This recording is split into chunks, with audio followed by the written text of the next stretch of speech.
आज के इस वीडियो में हम जानेंगे मजबूरी का नाम महात्मा गांधी कहावत की असली वजह क्या है। मजबूरी का नाम महात्मा गांधी, यह कहावत भारत में बहुत ही प्रचलित है। अक्सर लोग इसे तब कहते हैं जब किसी को परिस्थितियों के कारण समझौता करना पड़ता है या जब कोई मजबूरी में कोई काम करता है। लेकिन क्या आपने कभी सोचा है कि इस कहावत की असली वजह क्या है? इसका महात्मा गांधी से क्या संबंध है? चलिए इस पर विस्तार से चर्चा करते हैं। कहावत की उत्पत्ति और लोकप्रियता। इस कहावत की सही उत्पत्ति को लेकर कोई ठोस प्रमाण नहीं है, लेकिन इसके पीछे कई तरह की कहानियां प्रचलित हैं। अंग्रेजों के समय की एक व्यंग्यात्मक टिप्पणी। ब्रिटिश शासन के दौरान महात्मा गांधी ने अहिंसा और सत्याग्रह के बल पर स्वतंत्रता संग्राम का नेतृत्व किया। उनके द्वारा अपनाई गई अहिंसा की नीति को कुछ लोग मजबूरी से जोड़कर देखते थे। जब लोग हिंसा को छोड़कर गांधी जी के कहे अनुसार अहिंसा अपनाने को मजबूर हुए, तब यह व्यंग्यात्मक कहावत प्रचलित हो गई। मजबूरी का नाम महात्मा गांधी। आम जनता की बेबसी और निराशा। गांधी जी ने हमेशा सत्य और अहिंसा का मार्ग अपनाने की बात कही, लेकिन कई बार जब लोग अपने जीवन में कोई मजबूरी झेलते थे, तब वे यह कहकर अपनी स्थिति का मजाक उड़ाते थे कि मजबूरी का नाम महात्मा गांधी।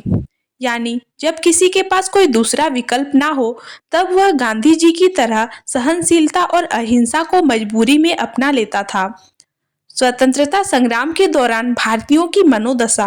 स्वतंत्रता संग्राम के दौरान जब गांधी जी ने आंदोलन छेड़ा, तो कई भारतीयों को इस लड़ाई में शामिल होना पड़ा, चाहे वे चाहे या ना चाहें। कुछ लोग जो क्रांतिकारी विचारधारा से प्रेरित थे, वे गांधी जी की अहिंसा नीति को लेकर व्यंग करते थे और इसे मजबूरी का प्रतीक मानते थे।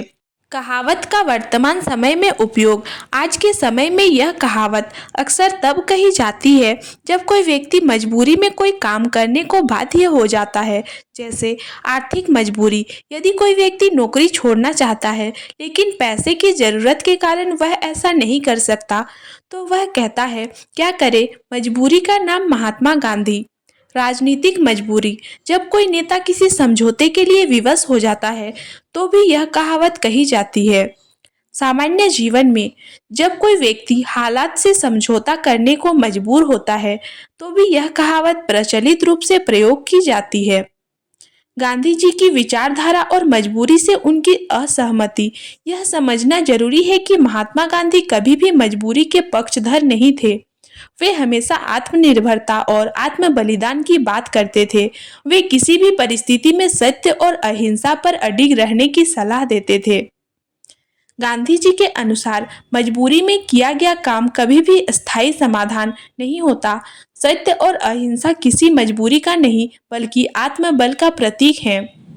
यदि कोई व्यक्ति मजबूरी में कुछ कर रहा है, तो उसे आत्मनिर्भर बनने की कोशिश करनी चाहिए। मजबूरी का नाम महात्मा गांधी कहावत के पीछे ऐतिहासिक और सामाजिक कारण है, लेकिन यह वास्तव में गांधी जी के सिद्धांतों के विपरीत है। उन्होंने कभी भी मजबूरी को स्वीकार करने की सलाह नहीं दी, बल्कि आत्मबल और स्वावलंबन पर जोर दिया। यह कहावत व्यंग और हास्य के रूप में इस्तेमाल की जाती है, लेकिन इसके पीछे का गहरा अर्थ यह है कि लोग अक्सर परिस्थितियों के कारण समझौता कर लेते हैं। हालांकि गांधी जी का जीवन हमें सिखाता है कि मजबूरी को नहीं, बल्कि आत्मनिर्भरता को अपनाना चाहिए। इसीलिए अगली बार जब आप यह कहावत कहें, तो यह जरूर सोचें कि क्या वास्तव में मजबूरी का नाम महात्मा गांधी होना चाहिए या फिर आत्मबल और सत्य का।